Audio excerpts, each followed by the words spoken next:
Welcome to the Creative Brew, helping you keep your creative juices brewing. We're giving out chunks of insight, motivation, and practicality for your creative journey.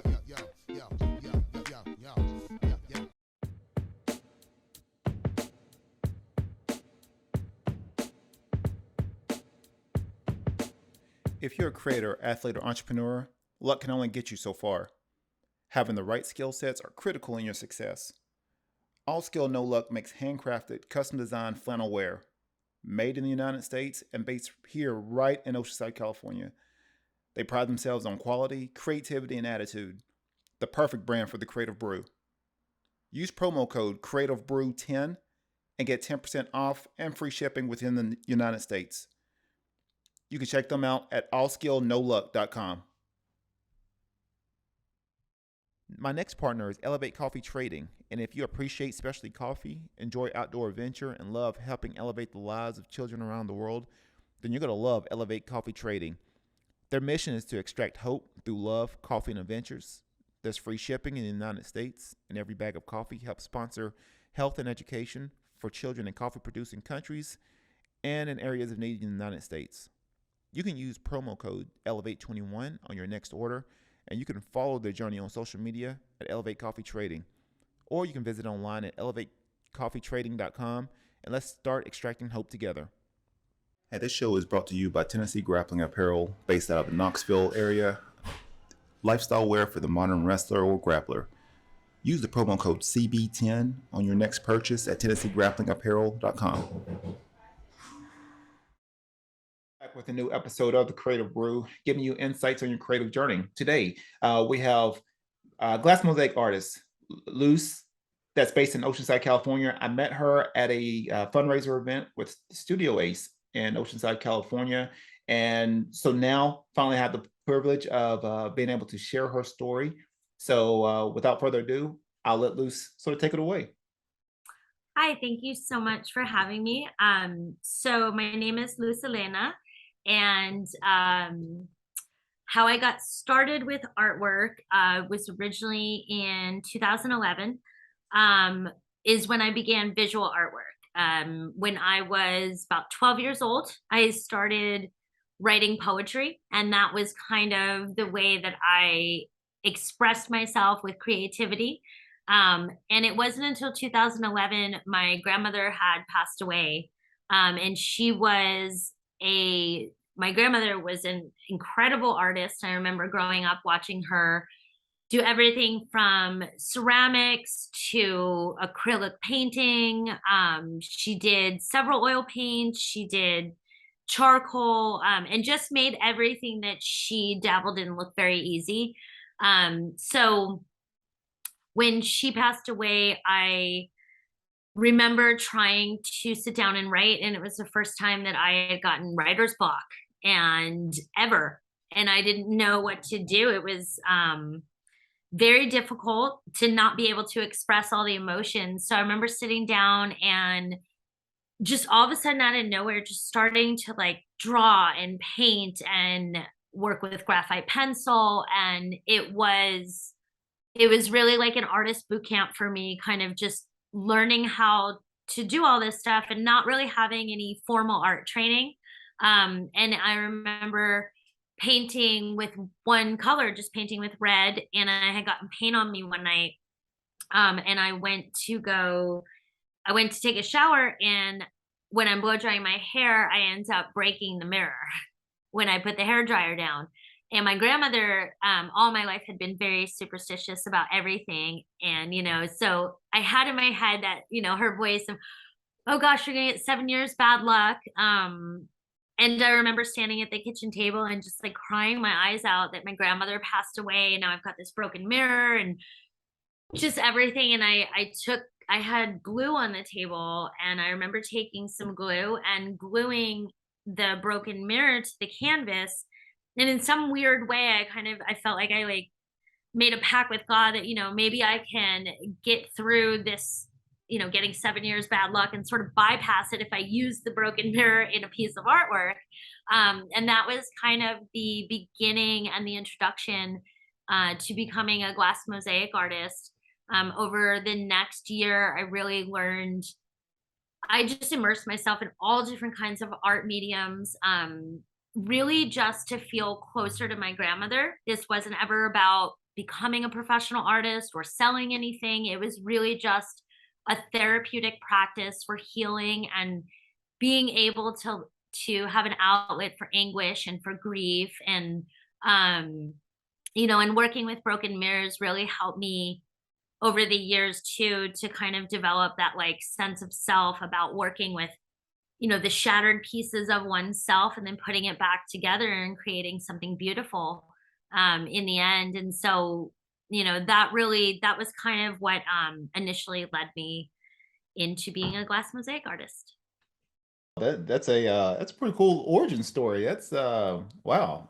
Um, so yeah, I mean, so it's actually pretty amazing with you being self-taught. I know I deal with a lot of artists, and just even for me too. I mean, like I said, I've been sort of trained. I went through college and everything, but it's always interesting to see people's artwork and pieces, especially like people like you, and where they didn't have that sort of foundational art, and for you to still come out and create all these amazing pieces. It's always amazing to me, like how I don't think people realize, and I know you could probably attest this maybe to your either to your background or your military background, but with you being self-taught, like how much um I guess how much art do you usually put out, or like maybe to get to where you are now? Like were you doing this when you started getting into the glass mosaic? Was you doing this pretty much like every day?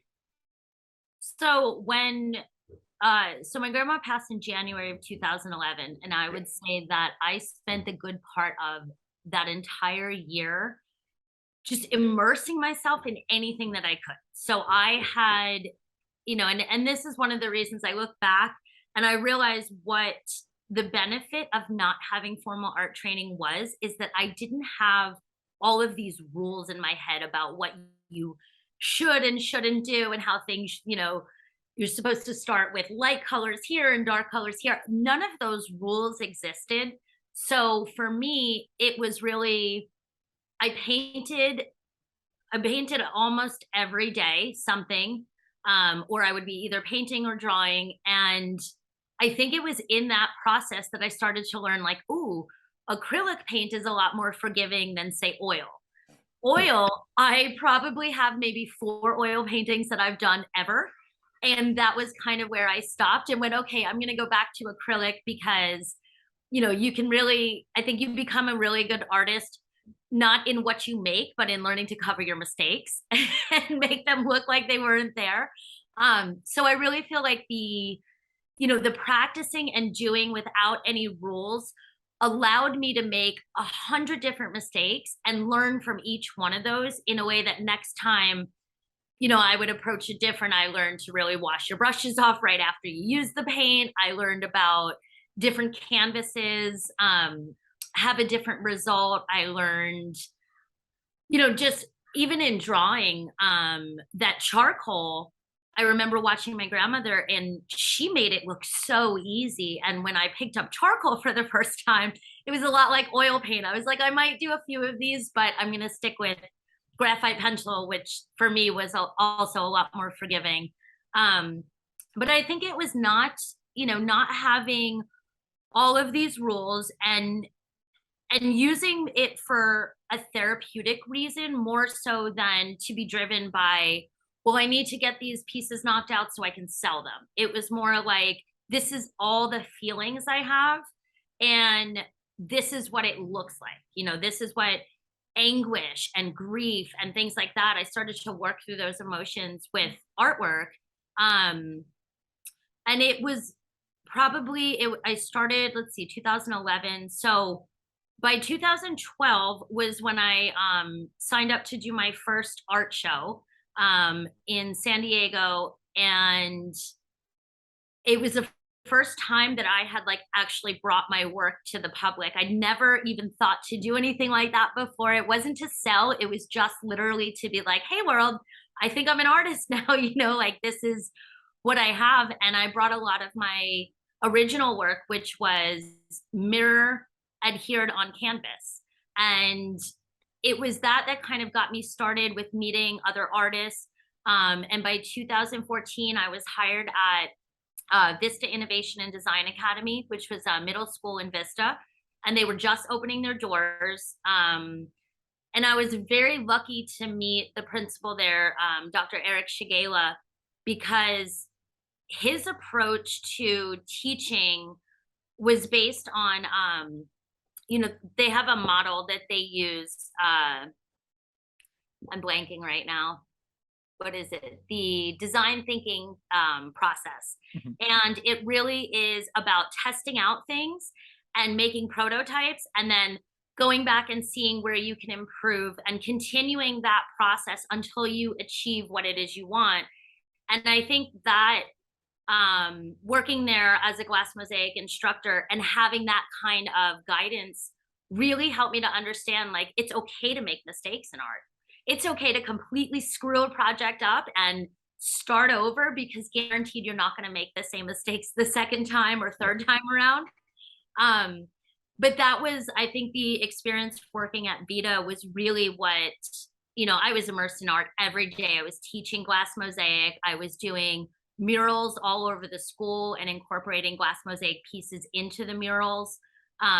So it was a combination of like still being sort of a student, in terms of learning artwork, but then also having to teach it. So I kind of got like a crash course over 2 years working with them. And it was after that that I decided, I love this. Like, I don't want to have a day where I'm not in the studio making something or building something.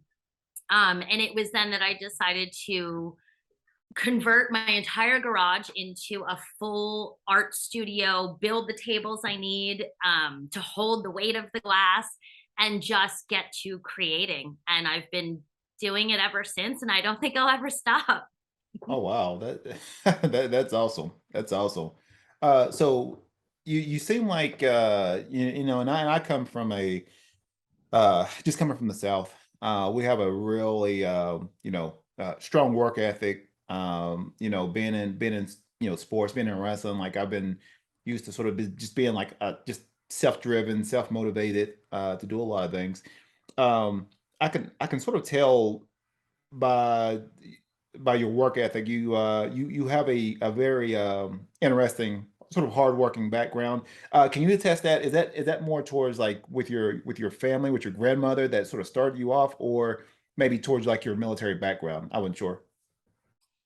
I think it's a combination of both. I think when you have a strong work ethic and you want to get something done and you're willing to show up, work long hours and stuff like that, there's a component where you achieve only if you're gentle with yourself, right? Because if you're constantly hard on yourself and nothing is ever, quote, good enough, then you're going to hit a point where it stops being fun.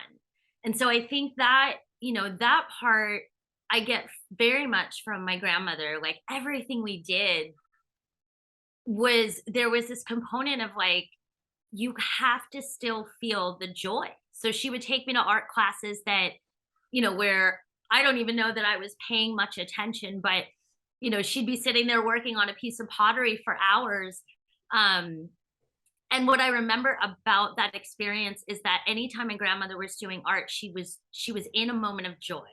So I learned that the things that we like, that we're willing to work hard at, there has to be an element of grace and enjoyment, and a feeling of being fulfilled. Otherwise, why are we doing it? You know what I mean? So I kind of mixed that in with really learning, like, on the opposite spectrum, the really hardcore discipline from being in the Marines.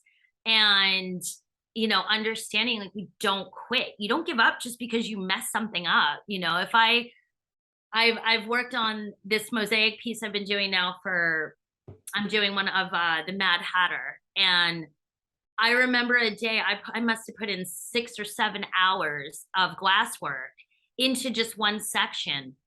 only to realize like probably 80% of the way through that I was using the wrong color glass. I thought I was using black glass, and actually I was using brown glass, and it called for black glass. And I just remember looking at it going, there's no way. Like I can't paint this. I can't change this. I have to just rip it up and start again.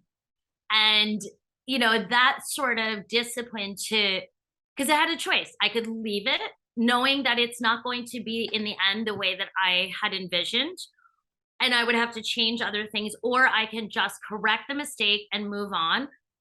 Sure enough, that day I ripped all the glass up, and that was the end of my day. I said, okay, that's the point where I'm going to walk away from the studio now.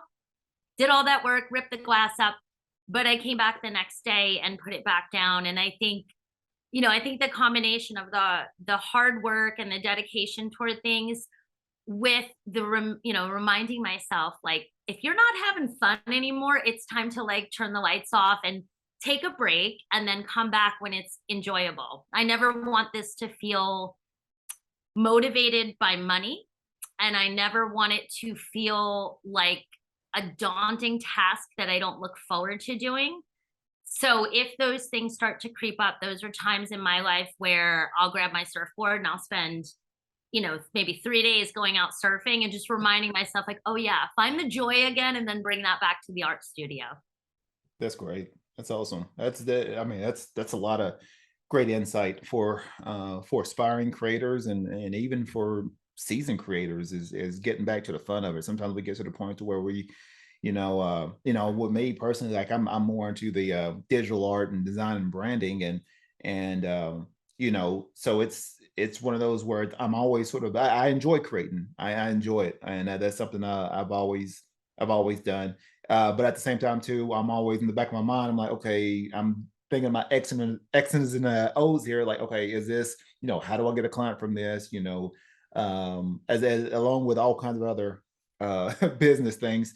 But yeah, it's always good to sort of, sometimes you just have to step away from it and go to other habits and pursuits. And I think that's for anyone across the board, not only in the creative community. I mean, people that's in, sports, or people that's in their career or in the corporation or anything else, is like sometimes you got to find something and step away from it to sort of get back that really get back that feeling and that essence on, like, why did you start it in the first place? Like, why do you enjoy it? And I know for me, like being able to, if I need to step away, like I enjoy working out. I enjoy, going in and doing some jujitsu or wrestling or something like that, or just going to the beach and just picking up rocks. Like it just, I can almost brain dump and just go, not really go blank, but sort of being in more of a, meditative trance and you know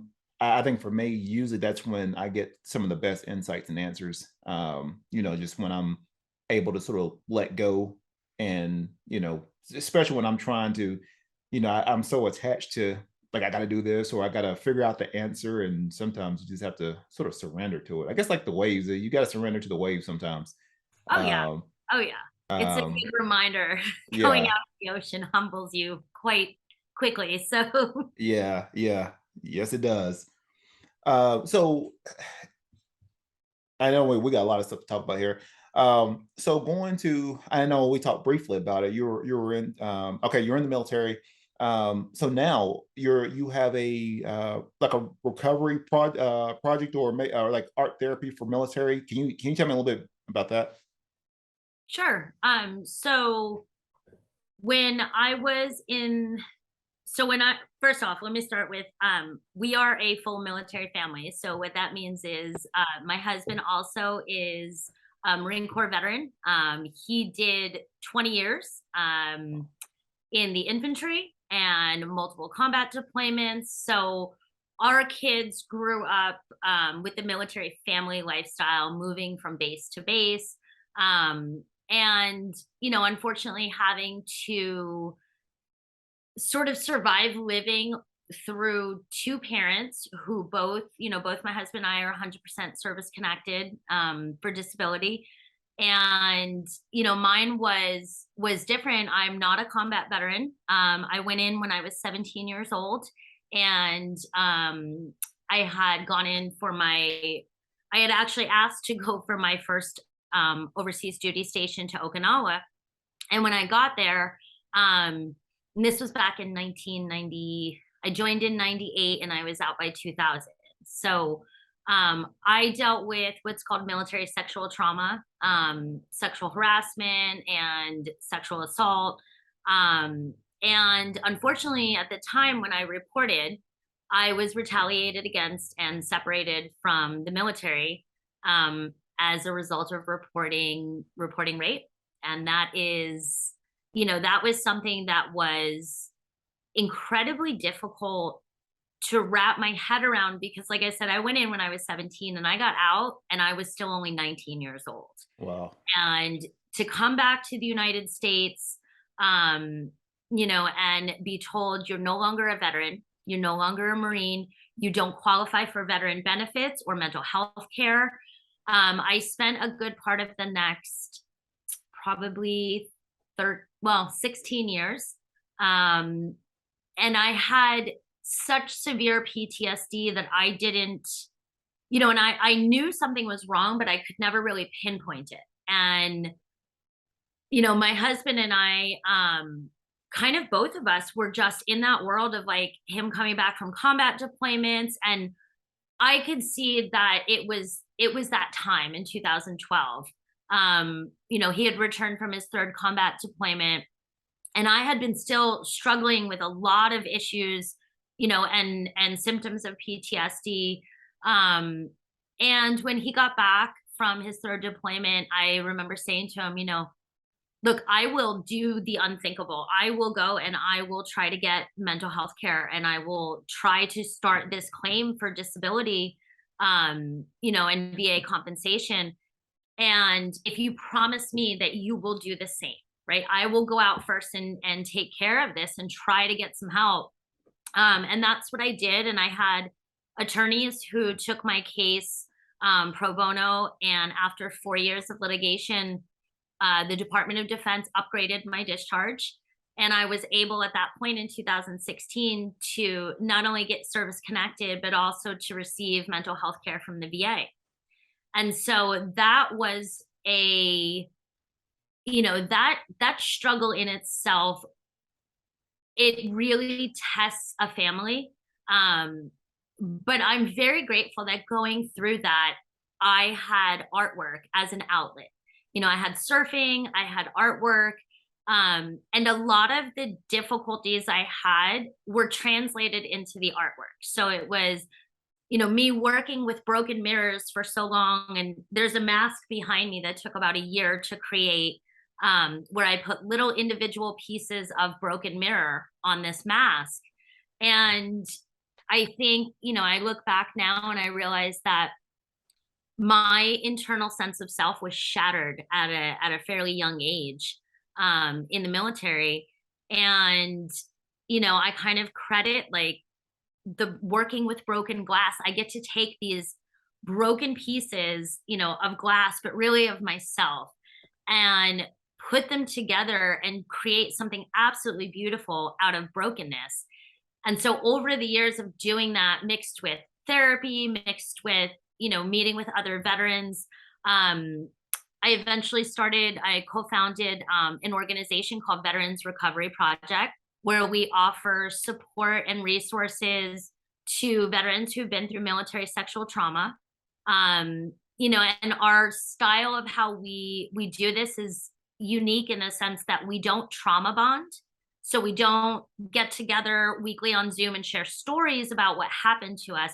Instead, what we do is we share our story of self-care and recovery. What does it look like? What are some barriers or challenges to our mental health or our self-care?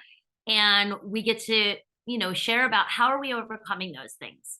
And we're coming up on, I think, 3 years now that we've been doing the Zoom calls weekly, and having that environment and that kind of community of people that are all struggling, but we're struggling well. And, and we are all in our own right in a mentally healthy, pursuit of what it means to recover from severe trauma. And, that has become kind of a staple where, it translates into my artwork. I teach online with an organization called Path with Art. And so I teach veterans everything from, I'm now teaching design thinking for creative expression from everything I learned at Vita. I'm starting next week, I start my first watercolor class. And I've taught mask making for invisible wounds, and it's an opportunity for me to, one, I love doing art, so I also love teaching art, but it's really an opportunity to expose other veterans to, like, hey, there's these really cool outlets, and you don't have to come in being an artist. You don't even have to come in thinking you're an artist. As a matter of fact, most of the veterans come in to the class, and the first thing is, well, I can't draw, so I'm not an artist. So what I do is I go, okay, well, class 1, we're going to use tracing paper and carbon paper, and we're going to learn how to put images down and kind of bypass that idea of I'm not an artist. And I give them tools and things to sort of, learn to get through some of that so that they can let that creative outlet happen. And it's been wonderful. I notice I like watercolor because I can finish a piece in like a day or 2 days, as opposed to 70 hours and like 3 months later. Yeah. So there's a little more, instant gratification there with watercolor, but it's also a way when I'm doing glasswork, I'm standing and I'm moving and back and forth on the grinder, and, and it's just like a very fast paced movement. Whereas watercolor, I'm sitting down, I'm breathing deep, and it's just such a different approach to what I've done with glass that I learned, oh, wow, this is something when I'm having a difficult day and I don't want to keep that momentum up of, moving fast and I want to calm down. I'll pull out, some watercolor and just find myself like an hour later going, oh, I feel so much better, and it's been really wonderful to sort of take all of that heaviness and like transfer it now into something that's good and healing, and and to be able to share with other people, like, you can go through really tough stuff and come out the other end a better person than you started. And I feel like I'm, hopefully I'm proof of that. That's great. That's I mean, that's great. I mean, I think there's a lot of people, and like I said, thank you for sharing that story. I mean, I think that's something that people need to hear, and feeling like they're not alone in situations like that. I know the military slowly but surely are doing things to help more women in that fashion, and so they still have a lot of work to do. That's probably something for another episode, um, but yeah, I mean, just having the strength for that to happen, and like I said, and have a husband that's supportive enough to be willing to help, and be willing to do what he needed to do in order to help you out. I mean, that's great. I mean, I think your story is definitely reflective of your work, and a lot of the pieces that I've seen so far. I think it definitely sort of reflects, the things the trauma that you've had to deal with, and I'm sure in some form or fashion you're still working things out. I know I wasn't. I've got like I'd probably say I have a military background. Like all my uncles, I was sort of raised up under all my uncles, and all of them were in the Marines. So Mhm. I was like, since I was little, I'd had that sort of military sort of lifestyle. But I didn't move around or anything like that. It was just how a lot of them. I just sort of just hung out around a lot of those around my uncles, but all of them had went to the Marines. So I was sort of like just raised up to as far as any certain background. So it's sort of weird because like when I first got out here, because I'm from Tennessee, and as soon as I got out here, and I work out and stuff all the time, and first thing is like, are you in the military? Like I get this all the time. Are you in the Marines? Are you in the no? I just it's Oh, just that's just like how I was raised. It wasn't. I never Um, get mistaken for a Marine. I don't think in my whole life anyone's come up and be like, "Are you a United States Marine?" It's never happened, not once.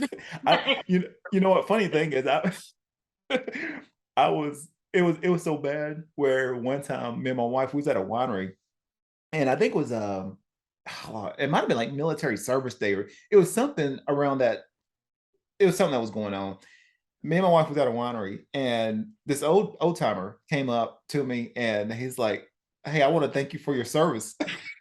And I started laughing. I was like, "Well, thank you for that, but I'm not in the I'm not in the Marines, but thank you." So it was fun. My wife was laughing, but it's sort of funny how a lot of them just sort of think about that. But that was just how I was raised. It's just you know I think I have that sort of discipline, sort of demeanor at times, and but yeah, yeah, it's wild. But so with you, okay, so now you're doing online classes, you're helping the military, you've got a lot of amazing things going on. What things are you thinking about next? What is there any kind of potential, events or anything that you're sort of collaborating with or partnering up with? I didn't know what some things that you had going on. So my this is my first museum showing. My artwork was accepted into the Oceanside Museum of Art. There's a exhibit called Pop Smoke, and it's a veteran art exhibition. And it's just, oh my gosh, it's incredible to be so humbling too to just have been accepted. And so my artwork is there, and I have a piece called Freebird that's on display there. It's actually the piece is probably about 10 years old. It's one of my first pieces where I use broken mirror on canvas. So I've got that, and that show runs through, I want to say, through the beginning of January. So that is currently open. I just got back from an event that we did with Vet Art, which is located in Vista, and it's a nonprofit, and they have a whole art studio out there in Vista, and it's amazing. Veterans can go in and work on everything from ceramics to glasswork. And so we just got back actually from Sacramento, and we were able to display our artwork on the steps of the state capitol. Oh wow, that's awesome. And yeah, and it was again very humbling, an incredible experience. I got to not only share my artwork there, but I also got to get up and do a spoken word piece, which was, writing's my first love. So I was like, oh my gosh, I get to stand when is this ever going to happen in my life again, right? Standing on the steps of the state capitol, reading spoken word. And then I get to go back to my booth where I had showcased 2 glass mosaic pieces, and I did a mask collection called Invisible Wounds, where I gave a face to rage, PTSD, traumatic brain injury, military sexual trauma, and recovery. And so I did a full mask collection, which I thought was appropriate to bring for a veterans event, just to kind of start another conversation about invisible wounds. Upcoming now, I'm looking at hopefully teaching some classes and having my first gallery showing at Studio Ace. So that's kind of in the workings. We don't have any dates set down just yet, but that is, we're in talking about that. So that's great. I'm a commissioner on the Oceanside Art Commission for the city of Oceanside. So I love being an art commissioner. That's amazing. Another way to kind of serve the community. And then let's see what else. I will be hopefully teaching in 2023 at Vet Art. We're talking again about doing some glasswork classes there. So I look forward to that. That's something that we've got, some time, really have to plan out, but just continuing to teach and showcase my artwork. Like I said, this isn't you know, it's nice when I sell a piece, but this isn't driven by, you know, it's not driven by that. And so I think it allows me to still find the joy in it and really create when I feel like it. In some parts of the year, I want to make, you know, a lot more artwork. Other parts of the year, I want to be in the ocean as much as possible. So I it's a hear that. good balance. You know, and I wanted to mention, I had heard you say jujitsu. Um, you know, that was jujitsu has such a huge place in my heart and in our lives. Um, when we had first gotten here to California, we came from, my husband was stationed in Louisiana. So I understand moving from the South to California, it was kind of a culture shock. Yeah. But we got involved with Gracie Bar Jiu Jitsu, and my kids were all in Jiu Jitsu for about 10 years. And that was, you know, that was a way that really helped them to stay focused as my husband and I were kind of going through our own recovery. Jiu-jitsu allowed for my kids to have an incredible outlet. And then they both did wrestling in high school. My oldest two, and our youngest one is now in volleyball. So I'm a big advocate for sports for kids and, you know, and even adults. Like we can't just become an adult and forget the importance of play. Oh yeah. You've got to get outside and play and do something. And, you know, to play and create as an adult is probably even more important when you hit adulthood than it is to do as a kid. It Yes, it really, is. and we forget that. We forget to remind each other, like, go outside and play for no reason, right? Not because you're getting paid, not because it's a competition, but just the enjoyment of play and the enjoyment of creativity. Like, that's one of those things I feel like as adults, we need to share that secret with other adults. Oh yeah. I mean, I wholeheartedly agree with that. I think a lot of people assume that, you know, you hit adulthood, that, you know, the things that you used to do as a child, you know, you stop everything. Mm-mm. And you know, even, you know, being able to you know, sketch or write, or, you know, do a poem, or maybe go to an open mic night and try it out. You know, try your hand at comedy, or a haiku, or poems, or anything like that. You know, just never stop. You know, I always you know, you know, you talked about, you know, prototyping in the at the school. You know, that's something that, you know, I told my wife, you know, like if I wasn't in design, or, you know, the arts, you know, I would have been like, I wanted to be like some kind of theoretical physicist. Like I love experimenting with literally everything, and seeing Mhm. if it works or not, and pulling little things from you know, from science, and other things into my design work, or to anything that I create. But I love, you know, experimenting with, you know, with my life, with, you know, the things that I create, and seeing what works, what doesn't work. I think it's all a big experiment. You know, I think we assume when we hit 20 or 30 or 40 that we that we have it all figured out. And I know I've learned personally that, you know, even me at 40, you know, now what, 42, I start to lose track now. Um, I there's still so much that I've I have to learn. You know, it's so much that I haven't experienced yet, that you know, that I want to have the chance to experience.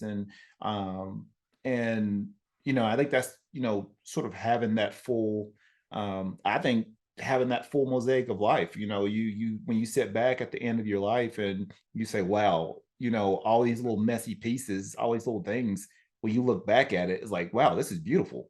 Yep. um and you know, and at that little moment of time where we feel like it was good or bad, it's just one little piece to that whole thing. And I said, when you look back and you're like, man, I'm glad. If And it sort of sucks, because it's like, if we didn't go through our challenges, or we didn't go through the things that, you know, that hurt us, or those traumas, those pains, it would not have transformed or built us into the people that we are now. Um Oh yeah. I'm and thankful for all the struggle. Like yeah. I wouldn't be the same person if I hadn't gone through all of that. And and I think that's sometimes where people get caught up is like in the what happened to me. And it's like, okay, but that's not who you are. Yeah. And, I'm same thing. I just turned 42 and I feel like there's a whole another, world out there of things that I'm just now learning. And one of the most important is not to take this whole thing so serious, right? Like Yeah. to remind myself, life is good. Life is fun. We're supposed to explore. We're supposed to make mistakes and we're supposed to ask for help when we do.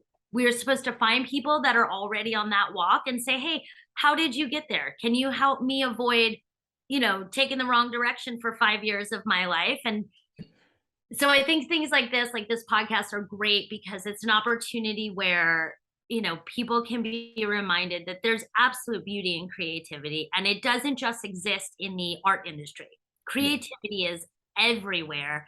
It's just having the guts to get out there and do something different than you've always done so that you can experience something new. And, I hope anybody listening today is inspired to just, if anything, just go in your garage and try something new, like you don't even have to put it on social media. Just try your hand at drawing, try drawing with a non-dominant hand, try if you've never gone in the ocean and surfed, get out there and try it. Doesn't matter if you're 45 or 55, it's one of those things that there are so many rewards when we take those leaps and we do something different and we do something that drives passion in us and creativity. And it amazes me. And I don't think I will ever, I never will regret the difficulties that I had, but I also know that as a result of like the artwork and the writing, I will never be the same. And I don't want to. I very much enjoy having creative outlets in life. Yeah. Yeah, that's great. Yeah. Yeah, I know my mom, she's probably one of my first art teachers. I started out, traditional, like she would show me how to do collages and everything else when I was little. And so I would make all these like paper mache, dolls and fortresses and stuff for my toys and stuff. So I was like already like creating like all kinds of stuff when I was little. But it was one of those where even now, like, and where I'm at now, yeah, and she's still really creative. I actually went back in the town over the summer and helped her out. She's really big in the crafts, and she loves, creating stuff for events and weddings and things like that. And I was like, Mom, I was like, you should like do something with it. Like don't. I wouldn't hide it. I mean, this is something that like this is actually really great stuff. And I was showing now, she was showing me how to, glue certain things together, and she would get like little stuff from like thrift stores and pretty much create these beautiful pieces. And I was like, so you don't sketch any of this down. You just like this is just off the top of your head. And she's like, yeah. So I'm trying to show her some different ways of maybe sort of prototyping and sketching, putting stuff on paper before she goes. But she's just one of those where she just if it's in her head, she just goes with it. And I think I get a little bit of that from her.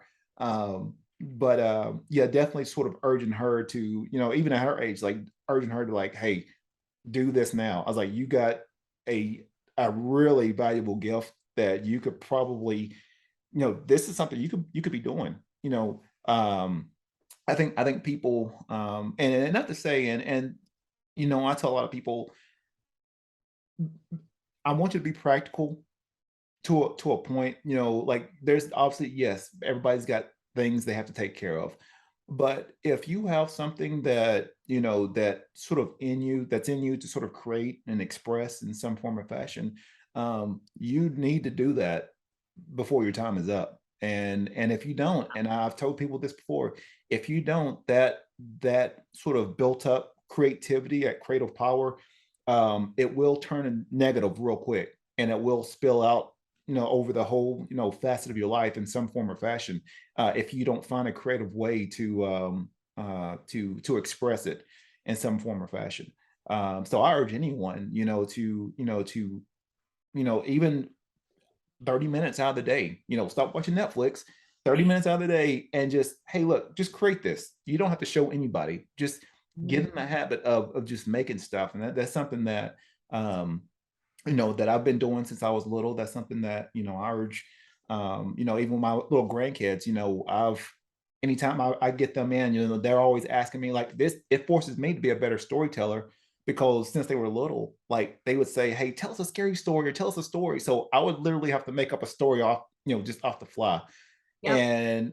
And I found myself like creating all these little characters that I'll use to like merchandise certain things. Like I got some coffee cups that I made of his character. It was from a little scary story at a camp. Like we went camping, and they're like, "Tell us a story." So I just started making up stuff, and I was like, "Huh, that's actually pretty cool." And then I started just drawing it up and making coffee cups and stuff out of it. So it's just one of those where it forces me to be creative and at the same time too, they model that too. They see that and that, so they try to, they're always trying to make stuff and they'll draw stuff and give it to me. And I put it up and that's just one of those like, you can't take that away. Like I can always buy you something, and sooner or later you gotta toss it out for something else. But like that picture that you drew for me, like that, something like that, that's forever. I mean, that's something that you cherish and something that was from them, from the heart.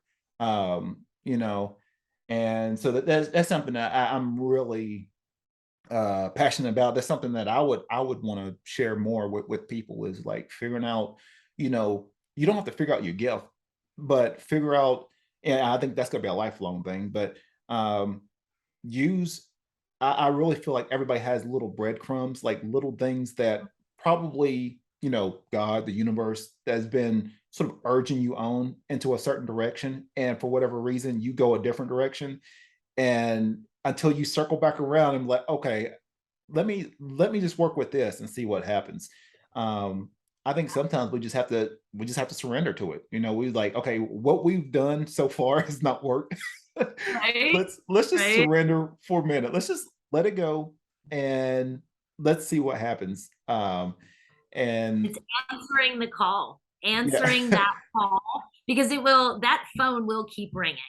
Even with my kids, my son is a musician and he can take apart and put together a guitar. He can play any song, just by looking it up. But again, these are things that like we have a very creative family because these were things that we began to model. My husband does lathing, so he makes pens. Um, yeah, and so like our art studio, I have about 90% of it, and he's got this little space with his lathe and stuff. But it's really cool because we'll be out here for hours. He's working on the lathe. I'm doing glass work. My son's inside playing guitar. My middle daughter is and has been for like the last 8 or 9 years, a makeup artist. And so she's now in cosmetology school. And then our youngest daughter she just makes everything. She is the kid that she will take anything and be like, look what I made out of these 5 random things. And it is such a joy to watch her do that and make jewelry and pottery, all kinds of stuff. So those things, I think, like you said, like there's that thing that you feel drawn to. That's the part, if people get nothing else out of this today, is just when you feel that call, just answer it. Just be brave enough to answer it and dive in and maybe turn toward it and go, okay, I feel calling toward culinary arts or gardening or anything like that, or even, you know, visual art, performing art. If something's calling you like that, just answer the call and see what happens, because I had told myself a long time ago I was going to give this whole art thing 6 months. And that was like, I think that was back in 2014. So I'm going to give it 6 months and see how this goes. And, so now it's 2022 and I'm still going, you know what I mean? And I'm glad I answered that call when I did. Wow, that's awesome. That's great. Yeah, it's sort of weird. It's one of those where I've always sort of, been artistic. I've always sort of created it ever since I was little. I think my grandmother, my mom had like my very first picture like in kindergarten. But it was one of those where and a lot of other people that I've that I know personally, that was really talented, really artistic. And something happened along the lines where, um, someone either told them that, hey, look, no, you can't make anything out of this, artistic career. It's not going to happen. Or, feel like it's not practical. And a lot of them end up just stopping on their dreams, on their aspirations. And so I think it's one of those where I think I don't know if it's persistence or just stubbornness. I think I I have get that from my mom both. too, where I just never stop. Mhm. And I hadn't, and so it's just one of those where it's just, even with everything that I'm doing with creativity, even with sports and, and I'm still competing. Um, you know, uh, like no one ever told me to stop. Yep. So it's just like one of those like who's telling you to stop on your dreams? Like who told you to actually stop? Your dreams didn't tell you. Your dreams are Nope. still there. Someone else told you to stop. So it's just one of those where like I've never told myself to stop. And I'll keep going and keep trying to figure out ways of, being more of my authentic self. I'm still learning more about who I am and what I'm capable of and learning how to fine tune my skills or perhaps just sort of go a complete different direction. Um, it's just one of those. I think that's just part of life is just figuring out. Um, yeah. I mean, you're really good at something, or maybe you're good at maybe you have a certain skill.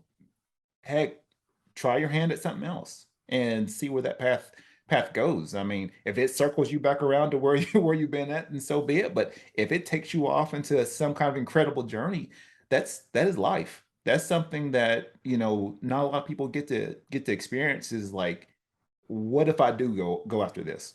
And what what would happen? And sort of maybe create a new story about yourself.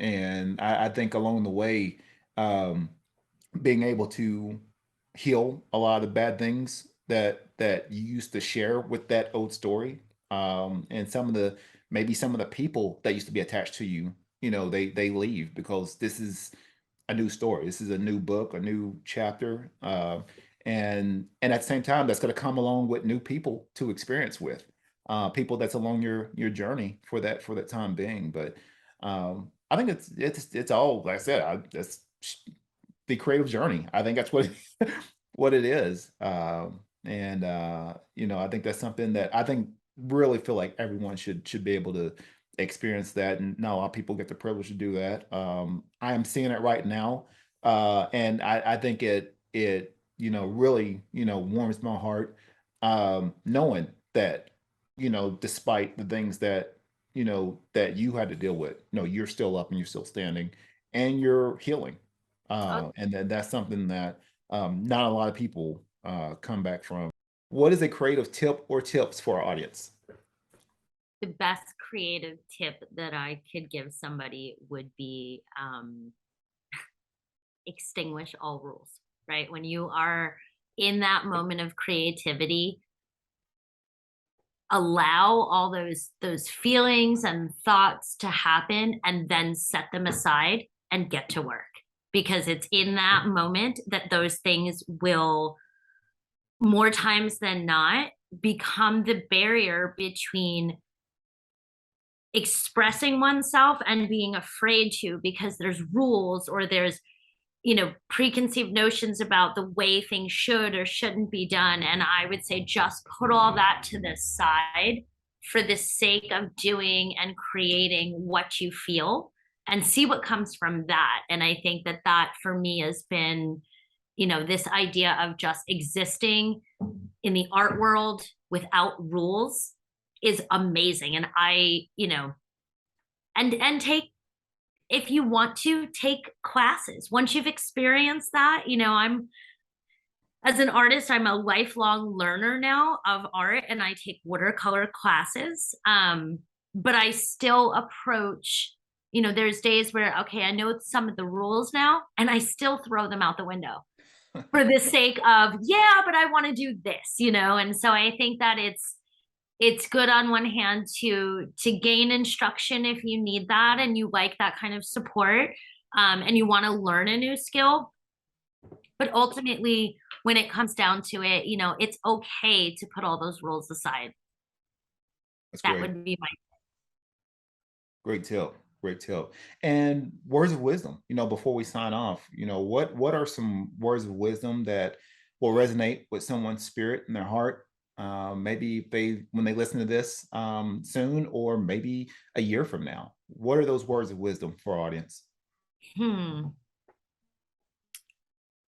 think it's something I've lived by now for a long time. And it's something our family shares. And so this is something I've said to my husband. It's been said to me. We say it to our kids. And it's a very simple life rule. Figure out who you are. Tell the world who you believe yourself to be, and then be the person that you say you are. I like that. That's short and sweet. I like that. Yep. That's pretty direct and to the point. I mean, No BS around. Just really figure out who you are by any means possible. Tell the world who you believe yourself to be, so you have some level of accountability, and then be the person that you say you are, so you can look back and know that you honored doing what you said you were going to do. Yep, that's great. Yeah, I think that's definitely gonna hit a lot of people. Those are some great words. So before we sign off, how can people reach out to you about everything that you have going on? What's the best way to get in contact with you? So social media, through Instagram, it's probably where I post most things. So you can look for me on Instagram at Imagery Artworks. So I'm on Instagram, Facebook,